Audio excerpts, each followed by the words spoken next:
Today is April 10th, and April is National Poetry Month. In celebration, the University of Arkansas Press, home of the Miller Williams Poetry Prize, is sponsoring the Poetry Minute here on KUAF.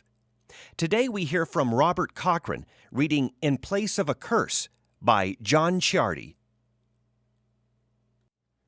In Place of a Curse.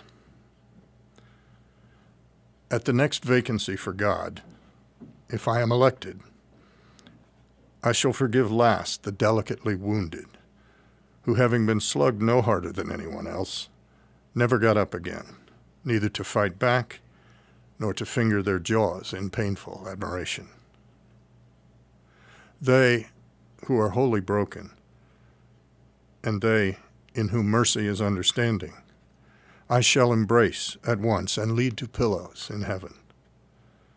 But they who are the meek by trade, baiting the best of their betters with the extortions of a mock helplessness, I shall take last to love and never wholly. Let them all into heaven. I abolish hell.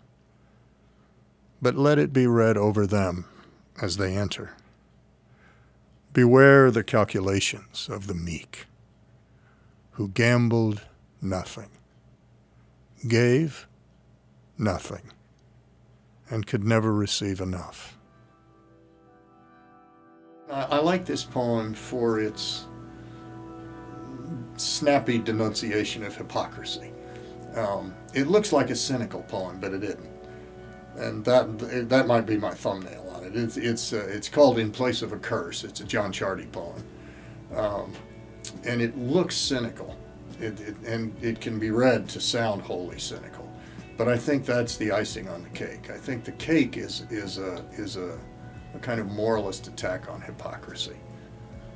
And it's sporty. It's demotic. You know, it doesn't sound poetic in the old-fashioned, archaic language and elevated diction way.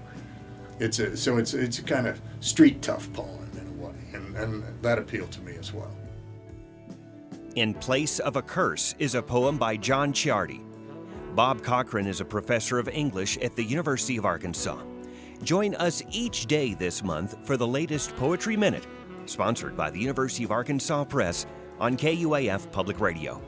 You can look for archived minutes at KUAF.com. Join us tomorrow. Our reader will be Pat Carr.